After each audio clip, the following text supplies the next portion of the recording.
Bellamkonda Sai Srinivas, rocking star Manchu Manoj మరియు నారా రోహిత్ల కొత్త తెలుగు సినిమా భైరవం రిలీజ్ అయి నిన్న గురువారంతో 14 రోజులు అంటే 2 వారాలు కంప్లీట్ అయింది. ఈ 2 వారాల గ్రాస్ కలెక్షన్స్ చూస్తే తెలంగాణలో ఈ సినిమా 6 కోట్లు గ్రాస్ కలెక్ట్ చేస్తే, రాయలసీమ జిల్లాల నుంచి 2 కోట్లు, ఇక మిగిలిన ఆంధ్ర నుంచి మరో 6 కోట్లు, అలా టోటల్గా తెలుగు రాష్ట్రాల్లో 2 వారాల్లో భైరవం సినిమా 14 కోట్లు గ్రాస్ కలెక్ట్ చేసింది.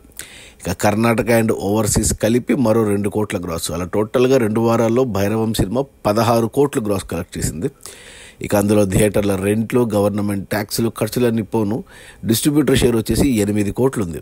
ఈ సినిమా బడ్జెట్ 50 కోట్లు అయితే 32 కోట్లకి ఓటీటీకి అమ్మారు, 18 కోట్లకి థియేటర్లకు అమ్మారు డిస్ట్రిబ్యూటర్లకు. అందులో 8 కోట్లు వెనక్కి వచ్చాయి 2 వారాల్లో. ఇంకా 10 కోట్లు రావాలి సినిమా హిట్ అవ్వాలంటే బాక్స్ ఆఫీస్ దగ్గర కమర్షియల్గా, 10 కోట్ల డిస్ట్రిబ్యూటర్ షేర్ రావాలంటే మరో 20 కోట్లు గ్రాస్ రావాలి. కష్టమే. సినిమా వచ్చిన మొదటి 3 రోజుల్లోనే కలెక్షన్స్ లేవు. కలేజా సినిమా రిలీజ్ వల్ల పెద్ద దెబ్బ పడింది. సినిమా అయితే బాగుంది, బట్ జనాలు అయితే చూడలేదు ఈ సినిమాను. అది మన బెల్లంకొండ సాయి శ్రీనివాస్, మంచు మనోజ్ అండ్ నారా రోహిత్ల కొత్త cinema Bhairavam, directed by Vijay Kanakamedala. Release అయిన మొదటి 2 వారాల్లో 16 కోట్ల గ్రాసు, అందులో డిస్ట్రిబ్యూటర్ షేర్ వచ్చేసి 8 కోట్లు. సినిమా బడ్జెట్ 50 కోట్లు అయితే 18 కోట్లకు డిస్ట్రిబ్యూటర్లకు అమ్మారు, 8 కోట్లు వెనక్కి వచ్చాయి. 10 కోట్ల నష్టాలతో సినిమా కమర్షియల్గా డిజాస్టర్. Okay, bye.